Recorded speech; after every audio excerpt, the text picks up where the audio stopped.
Jesus' followers were fed to wild animals for Roman entertainment. Then, as the story goes, the Roman Emperor Constantine had a vision of the cross, which inspired him to adopt Jesus as his savior. As a result, the West became Christian. But did Constantine really convert to Christianity? Or are modern Christians worshiping a version of Jesus created by a die-hard pagan? Decoding the ancients is the job of investigative journalist BenYa'akov.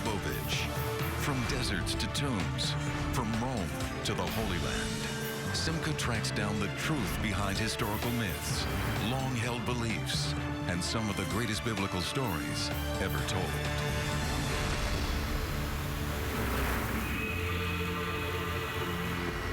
Simca has come to Turkey, to the city of Istanbul. Back in the 4th century AD, Constantine built his new capital here and called it Constantinople. By that point, Constantine had already legalized Christianity. But it's still a matter of controversy whether Constantine himself became a true Christian. I'm underneath modern Istanbul, the city that Constantine built. Until Constantine, some 300 years after the crucifixion, Christianity was essentially an illegal movement. After Constantine, within a few years, a few decades, it would become the official religion of the Roman Empire, and the reason why so much of the world today is Christian.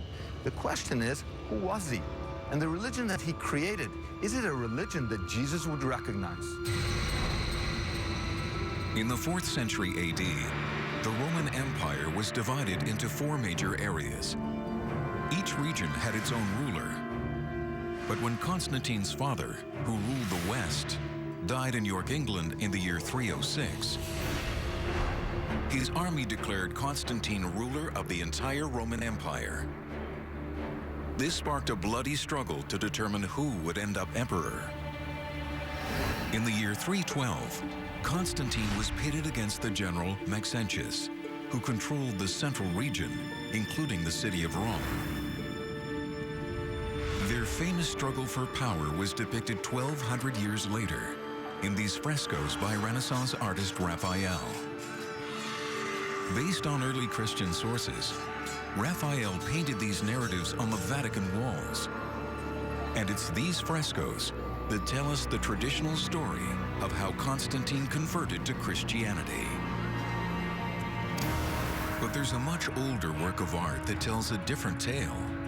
It's called the Arch of Constantine, and Constantine himself had it built here, in the center of Rome, to celebrate his victory over Maxentius. Over 6 stories high, Constantine's arch was erected just 91 meters from the Colosseum, where Christians were once killed for sport. For fear of damage, the Department of Antiquities in Rome hasn't given anyone permission to examine it up close for more than 30 years. Until now. The closest you can get to Constantine is the arch behind me, across from the Colosseum.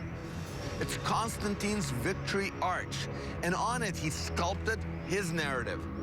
The problem is you can't get close to it. In 30 years, no one has. But now, we're gonna go up and take a look. In his quest to decode the arch, Simca is joined by Constantine expert Elizabeth Marlowe, who has seen the carvings on Constantine's arch only from ground level or in photographs. Until now, she has never seen them up close. Oh my God, look at that. That is so fantastic. Look how big they are. From this elevated perspective, Simca can now see how Constantine wanted his victory over Maxentius depicted in stone for all time. This is amazing. I'm excited It's like spectacular to be up here. Everyone should see Constantine's arch this way. Constantine's arch depicts the battle between Constantine and Maxentius for strategic control of the Milvian Bridge, just north of Rome. According to the tradition depicted in Raphael's paintings, Constantine's forces were greatly outnumbered. But then, Constantine is said to have had a vision of the cross, followed by a dream of Jesus that changed his life and ours. forever. In that moment, Constantine was said to have denounced the Roman paganism that he was brought up with in favor of a newfound belief in Christianity. He ordered his soldiers to paint their shields and banners with the symbol of the cross and led his army to victory. He then went on to convert the entire Roman world to the Christian faith. That's what the Christian tradition tells us. But what does Constantine's arch have to say? In this panel, Constantine's face was deliberately hacked out by a long-forgotten opponent to his legacy. Here, we can still clearly see the defeated Maxentius drowning in the river Tiber. But is there any evidence that Constantine really had a vision of the cross that converted him to Christianity? Who's that guy behind him? That's one of his own men carrying a standard. That's a military standard. No cross there. No cross there. You can't see that from down below. No. I see a shield very clearly. Yes. No cross there. No. No. When we look at the evidence from Constantine's reign itself, the Arch of Constantine really being the best source we have in the years immediately following that battle, there's no trace of Christianity on this monument. No images of Jesus, no crosses, no Christian symbolism anywhere on his arch. Considering his vision, you would think Constantine would be championing Christianity. Is it possible that there was no vision at all? In Constantine's day, emperors had to win over the Roman army. Was the vision invented to win over Christian soldiers? But wait a minute, the Roman army persecuted Christians. It crucified Jesus. There wouldn't have been Christians in the Roman army. Maybe there were. To investigate the possibility of Christians in Constantine's army, Simca travels to northern England, once the outer reaches of the Roman Empire. It's here where Constantine's rise to power began. The area is littered with Roman military forts, like this one, located at Hadrian's Wall on the Scottish border. And it's here that Andrew Burley has found evidence of Christians in the Roman army. Now, what do you make of it? Well, this is not a random thing. This is a very purposeful thing. Now, corresponding with the cross inside the room in this building here, on the section of the wall next door, there are 7 crosses like this one, inserted into the wall, all in one section of wall. To have 7 so close together is very unusual. 3rd century Christian symbols carved into stone, but the same Roman army that crucified Jesus. Evidence that Christians were fighting in Constantine's army, even before Constantine came to power. Winning them over would have been of paramount importance. But were Christian soldiers also serving in his rival Maxentius's army? There would be much more likely to be Christians in Maxentius' army than in Constantine. And Constantine's army was largely composed of people from the far barbarian north, where Christianity had made very much less impact. So it seems Christians were well entrenched in the Roman military before either Constantine or Maxentius fought their famous battle for the Milvian Bridge. But if Maxentius also led Christians into his army, then what's so unique about Constantine's claim to be a Christian sympathizer? To learn more, Simca needs to find out what Maxentius really stood for. The only personal relics from Maxentius's reign were recently unearthed here, just meters from Constantine's arch, by archaeologist Clementina Pinella. Pinella believes that these royal scepters, spears, and weapons belonged to Maxentius himself and were venerated by his faithful followers, just as Christians venerate the cross.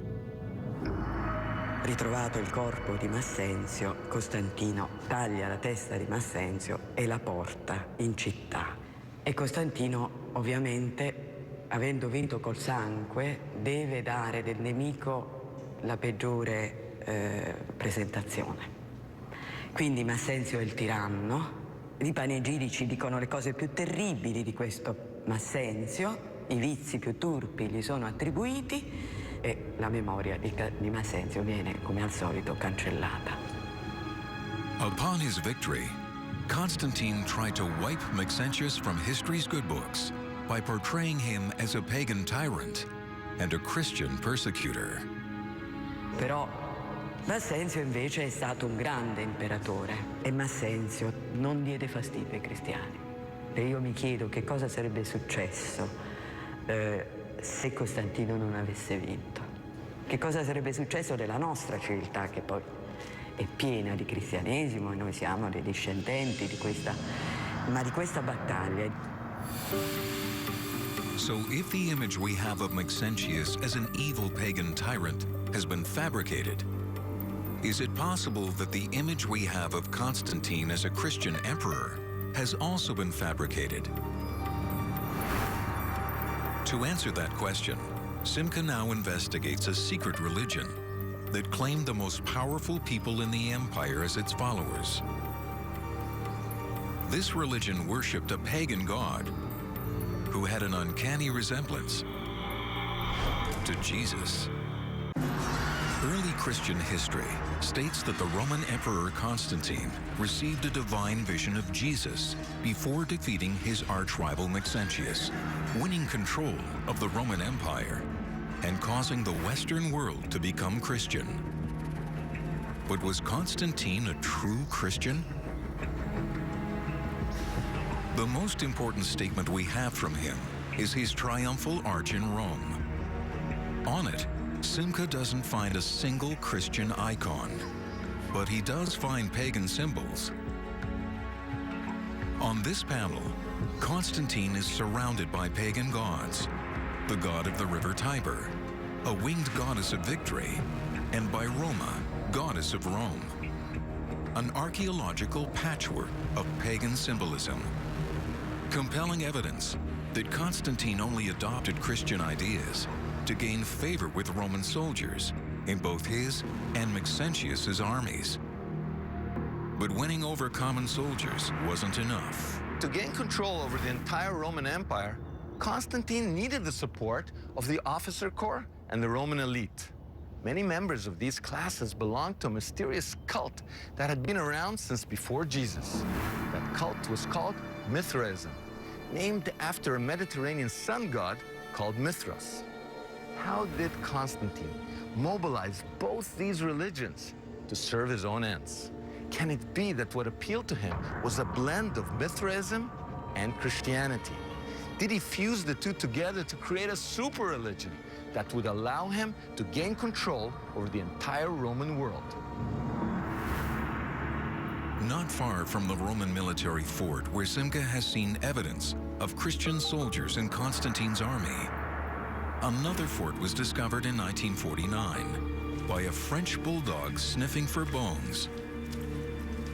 But instead of bones or Christian symbols, this fort revealed a special temple built by Roman officers that were devoted to the pagan god, Mithras. My father's dog, same breed as this one, a French bulldog, was sniffing around and found the middle altar. As you can see, it's very wet here.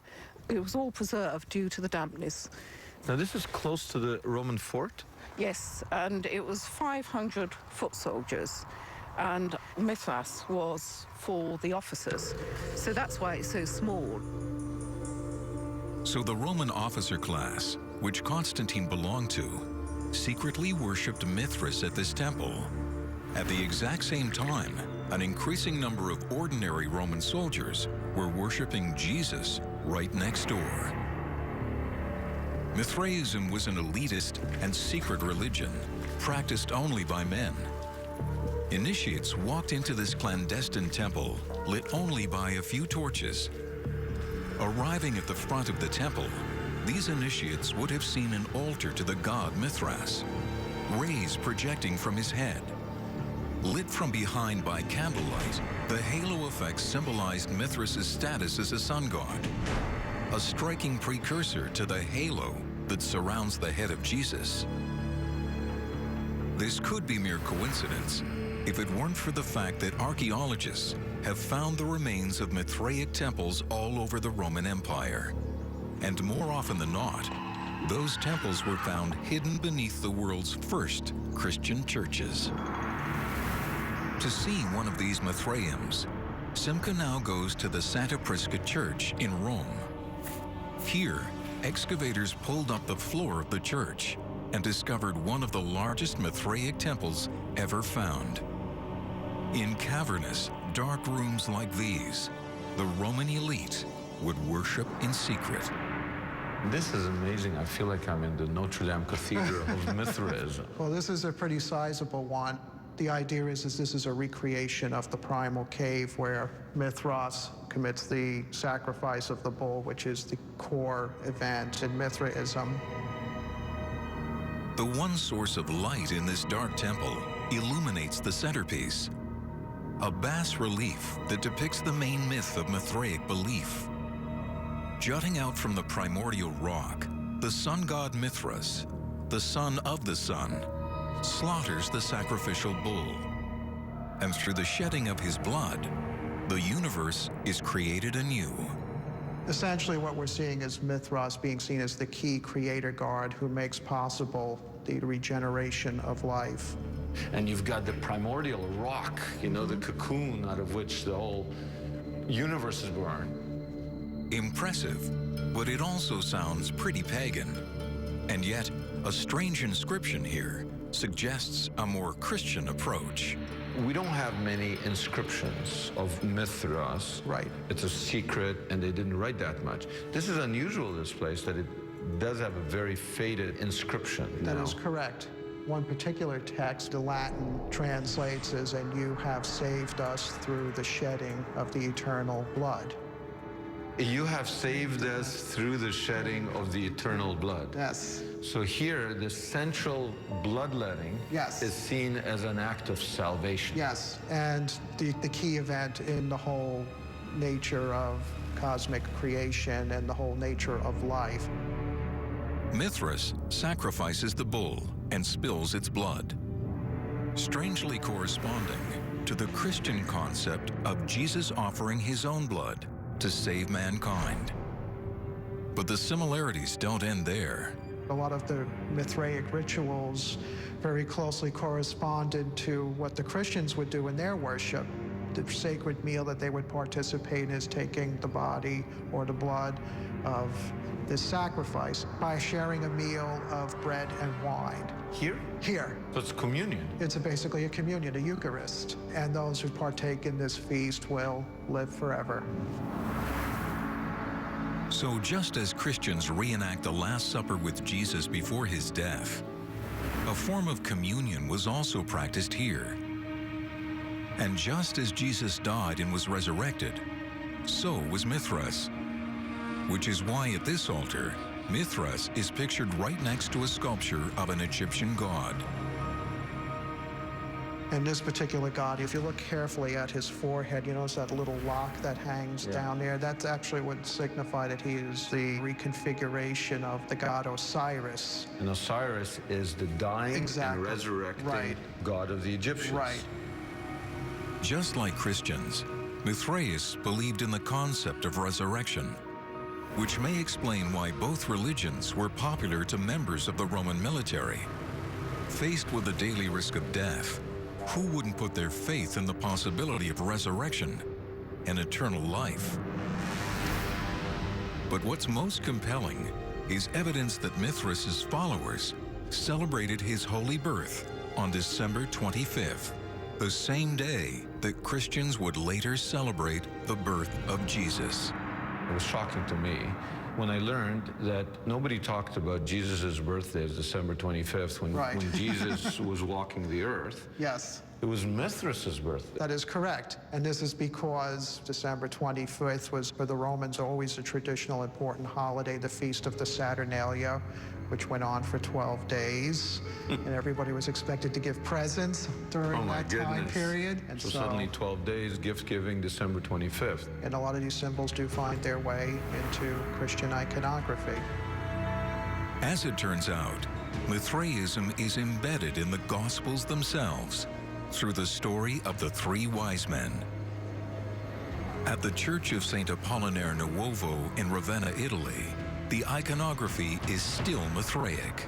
Here we have the three wise men, also known as the Magi. This is the scene as recounted at the birth of Christ, that these three wise men are bringing these gifts to the Christ child. And the hats that they're wearing, in Greco-Roman art, this sort of became the standard hat that would be used in their artwork to denote somebody who's an Easterner. But these hats weren't worn by just any non-Christian from the East. Called Phrygian caps, they were the official hats of the Mithraic priesthood, also known as the Magi. Even Mithras is depicted wearing the same style of hat. And although there are no Christian symbols on the Arch of Constantine, the arch is literally ringed by 8 Magi-looking figures wearing the Phrygian hats of the Mithraic priesthood. But if Constantine was the worshiper of a sun god, how could he have championed Christianity? Unless he created a new version of Christianity, partially fashioned in the image of Mithraism. To do that, he would have had to convince Christians that he was one of them, while in reality supporting the introduction of pagan ideas into their faith. And to do that, I believe Constantine needed the help of someone working on the inside of the early Christian church. Constantine is known to history as the emperor who converted the Roman Empire to the teachings of Jesus. But the Arch of Constantine has no Christian symbolism on it whatsoever. And evidence found beneath the first Christian churches suggests that Constantine fused Mithraism with Christianity to win the patronage of the powerful Roman elite. But this leaves one problem. How could Constantine get true Christians to go along with his version of their faith? And what about the founding fathers of the church? After years of persecution, of worshiping in secret, surely they wouldn't let Constantine manipulate their religion for his gain. Or would they? There's compelling evidence to suggest that Constantine's vision was a postscript to what really happened at the Milvian Bridge.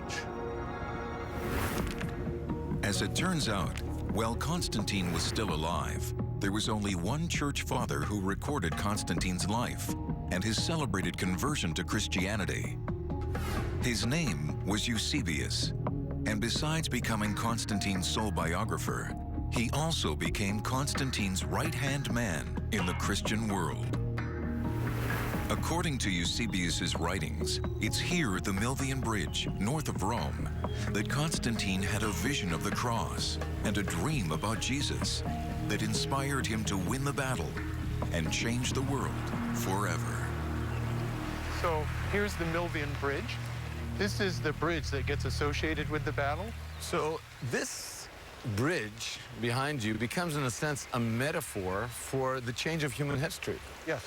The bridge becomes a way to refer to not necessarily the battle itself, but the consequences of the battle. Yet in Eusebius's first draft of this account, he doesn't mention Constantine's vision at all. No vision, no dream yet. So Eusebius's first account of the battle at the Milvian Bridge that took place somewhere right where we're standing, even Eusebius, who's like church father, bishop, great admirer of Constantine, does not mention visions. In that account, no. Without a vision of Jesus, how did Constantine convince his contemporaries that he had converted to Christianity? Eusebius's own writings suggest that Constantine persuaded Eusebius to rewrite his account of the Milvian Bridge during a great banquet that Constantine held for the leaders of the Christian church in the year 325. After years of persecution, Eusebius and his fellow bishops were now being hosted by the emperor himself. And it seems that it was at this banquet, 13 years after the Battle of the Milvian Bridge, that Eusebius first heard anything about Constantine's vision. So Constantine tells the story about the vision of the cross before the battle at the Milvian Bridge. When Constantine tells the story, he emphasizes, first of all, the vision of a cross in the sky at noontime. Secondly, He then had a dream in which Jesus Christ himself appeared and explained the vision to him. Almost like he's a prophet. He has visions, he has dreams. Jesus speaks to him. Precisely. And here, in these original texts by Eusebius, one can see the impact of Constantine's story on Eusebius and his fellow bishops. So here's Eusebius's description of the banquet. He compares this banquet with the emperor to the coming of Jesus. And Christians had anticipated if there was going to be a Christian ruler, it might well be Jesus come back to earth. And now suddenly it turns out to be the emperor himself. Now portrayed as a Christ-like figure, Constantine turned his so-called vision into the official history. And that history was soon propagated by Christian art. Here we have Raphael. Yes. Now, Raphael, when he paints the vision in the sky. It's a cross. By this sign you will conquer, and so on. This is mythology becoming history. Yes. Even without knowing the narrative, you just want to stare at these frescoes. So this is sort of a last attempt to reaffirm this papal narrative, which had already been shown to be a fiction. A myth based not on history, but on a fiction. But if Eusebius's biography of Constantine represents the myth, what did Constantine really believe in? The only direct link we have to Constantine is his arch, which is adorned by pagan symbols. But on it, we can also see reliefs depicting 3 former emperors: the philosopher Marcus Aurelius, the conqueror Trajan, and the statesman Hadrian, all stolen from previous monuments and strategically recycled for his arch. Begging the question, why would Constantine decorate a monument to his own achievements with reliefs taken from other emperors, unless he was really saying something about himself? Isn't he telling us what everybody thinks are winners are really losers? And me, I'm the real winner. At the end of the day, I'm going to refashion the world in a way that Hadrian, Trajan, and Marcus Aurelius could not even imagine. I would agree with you that Constantine would have been very happy if people looking at his arch had been able to take away the message that he is going to supersede the legacy of even Rome's best previous emperors. But how was he going to do that? The answer may lie at the very top of the arch. Here, there is an inscription, and it states in Latin, Instinctu Divinitatis, which describes Constantine as divinely inspired. But if it's not Jesus who's inspiring him, which God is?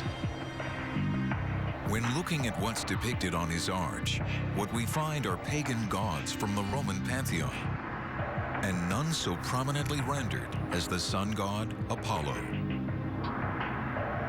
The light is amazing. And it's so appropriate with the rising of the sun god right there to have it illuminated by the sun this way. Before Constantine's alleged vision, he followed the official religion of the Roman Empire, the imperial cult, a pagan religion that worshipped Apollo above all else. Much like the pagan god Mithras, Apollo was the sun god that represented the light of creation. According to the imperial cult, Constantine, as emperor, was a superhuman avatar, the link between Apollo and the rest of humanity. And from the archaeology, it's clear that Constantine bought into this idea completely. He commissioned this 12-meter statue of himself. And not surprisingly, the statue came with an enormous head. Built into the statue's healthy hairline may be evidence that Constantine believed he was more than a mere representative of Apollo.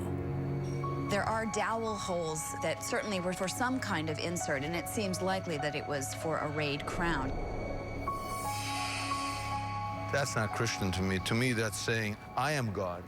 Right. There's absolutely no humility in any of Constantine's self-fashioning. I mean, he's very happy to have a 40-foot tall statue of himself looming over this space in the center of Rome. He allows cities in the north of Italy to erect cults to his family, to worship him as a god. He's aloof, he's Yes. giant, and he's godlike. Yes, he's superhuman. He is superhuman. The image of Constantine with sun rays emanating from his head not only matches the earliest images of Apollo, it also matches the iconography of Mithras. And is it just coincidence that Christian art begins to depict Jesus the same way, with a halo of light around his head? Or was Constantine combining all the gods of light into one? When Constantine claimed to have had a vision of the Milvian Bridge, which religion was Constantine truly embracing? Did Constantine abandon paganism for Christianity? Or did he blend Apollo and Mithras into Jesus Christ, and then refashion all three in his own image? As it turns out, when Constantine had his arch built, he topped it off with a bronze portrait of himself.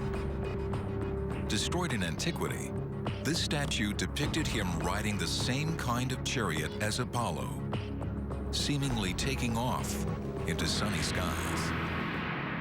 Constantine is known to history as the first Roman emperor to convert to Christianity, legalize it, and thereby change the world.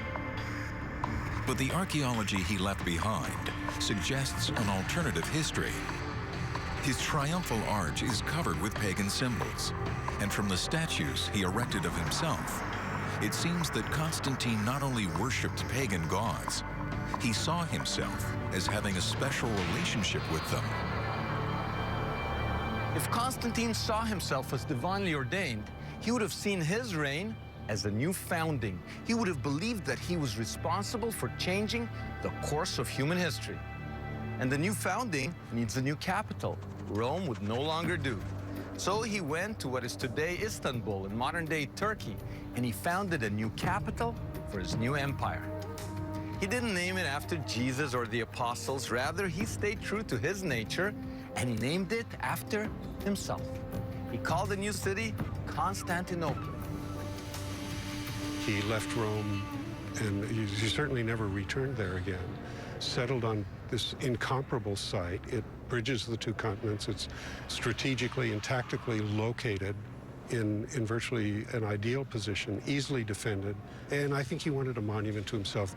He wanted his own city with his own imprint on it. Despite Constantine's reputation as the first Christian emperor, the most dominant feature of Constantinople's skyline was not a Christian church, but a giant column that was once topped by a huge bronze statue of the sun god, Apollo. The statue is long gone, and the column is under renovation. But at the time of Constantine, people were worshiping the sun god here. When the city was built, this was a big plaza or forum, and that column was in the center of it. It's about 100 feet in the air. What's significant about it is that in subsequent years, Christian bishops and theologians were very upset about the fact that the people of Constantinople conducted divine services here. And yet, Constantine's statue of Apollo was not like other pagan images. He did make a slight modification to it. He replaced Apollo's face with his own. But what's even better is the tradition continues that in this statue, he put a relic of the true cross. So he's attaching relics of Jesus to, or inserting them in this statue. So he erects a statue of himself. And this statue depicts him as Apollo, but for good measure, we've got a little bit of the true cross mixed in. Yes. Did Constantine pull off the greatest hoax of all time by pretending to be a Christian? Was he actually equating himself with both Apollo and Jesus? Or did he merely see himself as their special emissary? To find out, Simca returns to the Arch, but this time he's not looking at what's on the arch. This time, he's looking at how the arch was positioned. From this bird's-eye view, he's reminded that Constantine's arch is off-center by almost 2 meters from the original road that ran through it. But why? The Romans were famous for their feats of engineering. Surely they wouldn't make a mistake when building the emperor's new arch. There had to be some other reason. A reason that must be hiding in plain sight. Based on ancient records, we know that during Constantine's time, there was a colossal statue that stood 108 meters behind the arch. But this was not just any statue. It was a 30-meter-high monument to Apollo. Is there a connection between the statue and the arch? Expert Elizabeth Marlowe thinks she's found that connection. So then I started playing around on the living room floor in my apartment, where I made a little cutout of the arch and I propped it up, and I got a doll and I set him up and then set the arch up in front of him, and I worked out the proportions very carefully, lying down and peering through the central passageway. For me, that was the aha moment. Based on her living room reconstructions, Marlowe came up with a compelling new theory as to why Constantine's arch was built where it was. But to prove her theory, Marlowe first had to brave rush hour Roman traffic so that she could gain the right perspective. The evidence on the ground confirmed her hypothesis.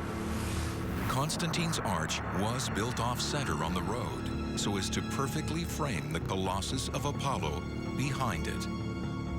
According to Marlowe, as you entered Rome, you would have seen Apollo's head looming above the statue of Constantine on his arch, as if watching over Constantine.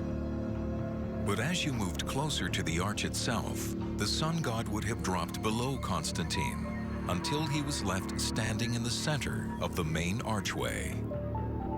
At the point when the statue is framed in the central passageway, it is the figure of Constantine that is now looming above in the sky. As the sun is setting, what is rising is Constantine, yes, yes. The arch is literally a reframing of the sun god, with Constantine on top of the arch. Marlowe has revealed a clear example where, on the surface, Constantine seems to be putting himself under Apollo, but covertly, he is letting us know that he is greater than Apollo. Can it be that he did the same with Christianity, seemingly worshiping Jesus, while replacing Jesus with himself? Our investigation has revealed that Constantine merged the great pagan sun gods Mithras and Apollo and replaced their images with his own. Maybe that's not blasphemy by Christian standards, but it does tell us what Constantine thought of himself. By depicting himself with rays of light coming out of his head, Constantine was telling the world that he was to be worshipped as a god. Now, where does that leave Christianity? Was Constantine willing to step aside and bow down to the King of the Jews as any Christian would? I don't think so. I think Constantine took Jesus and refashioned him in his own image, thereby turning the anti-Roman rebel we read about in the Gospels into a symbol of Roman imperialism. To find evidence for this, Simca travels to the Archbishop's Chapel in Ravenna, Italy, where there's a 6th century mosaic that depicts Jesus in a whole new light. That's a mosaic of Jesus dressed as a Roman soldier. Although if you look at it more carefully, you can see that he's actually a Roman emperor dressed for command. He's got the military equipment, and of course he has the cross over his shoulder. So you can kind of see that Christ is also taking on the role of being the Roman emperor. He's depicted as the emperor. As the emperor in a military role. So Constantine didn't start running around dressed like Jesus. Right. He got Jesus to dress like him. Right. The irony is that after Constantine, Jesus, who had been crucified by the Roman army, was now depicted as its leader. But what was Constantine's goal? Was he trying to change Jesus? Or was he trying to replace him? To answer this question, Simca now looks into the plans Constantine made for his own funeral. Well, he was actually buried in Constantinople in the Church of the Holy Apostles, which no longer exists. It was reported that he was buried with the 12 apostles surrounding him. So Constantine prepares his burial by creating a real coffin for himself. Right. And then these pretend coffins for the other disciples. Right. If you take Jesus' place, one way to interpret it is I am Jesus. Well, you could see it that way. On Earth, the Roman emperors do become the stand-in for Jesus, because now with the Christian Roman Empire, the emperor takes on the role as being the leader of the worldwide Christian community. But by taking Jesus' place, did Constantine see himself as someone who could promote Jesus' message or subvert it? Can the Arch also answer this question? From this high vantage point, Simca suddenly makes a discovery that would have never occurred to him below. How you position something relative to something else, that's sacred geometry. He's essentially putting himself in a relationship with the Flavians. Just on the other side of Constantine's arch is the famous Colosseum, built by the Emperor Vespasian Flavius. Across on the left is a triumphal arch built by the same emperor's son, Titus Flavius. And in the center, where there is now a circular depression in the grass, once stood a giant fountain built by Vespasian's other son, Domitian Flavius, one of the greatest persecutors of early Christianity. Why would Constantine want to associate himself so intimately with the Flavian dynasty? As it turns out, the first-century Flavian emperors have gone down in history as the men who destroyed Jerusalem and the Holy Temple in it. They could literally boast that they had torched the house of God. Jesus wept for the destruction of the temple. In contrast, by positioning his arch in close proximity to the destroyers of the temple, Constantine was permanently linking his legacy with theirs. But if that wasn't enough, he celebrated the Flavian name as his own. He called himself Flavius Constantinus. Could it be that just as the Flavians boasted that they had defeated the God of Israel, Constantine schemed to defeat the religion that worshipped Jesus as God's son? But as we have seen, Constantine was going to do it not by oppressing Christianity, but by adopting it. Not by defeating it, but by defining it. He would out-Flavian the Flavians. He wouldn't fight people, he would fight their ideas. He would defeat Jesus by transforming him from a crucified Judean rebel into a Roman emperor. For 1,500 years, people accepted the story that Constantine was a true Christian, that he had a vision of the cross, and that he converted a pagan Roman Empire to Christianity. But our investigation has revealed another story, one that isn't particularly Christian. We're not the first. Other investigators have noticed discrepancies in Constantine's character, but they concluded that maybe he wasn't religious. Maybe he was just pragmatic. But maybe he was religious after all.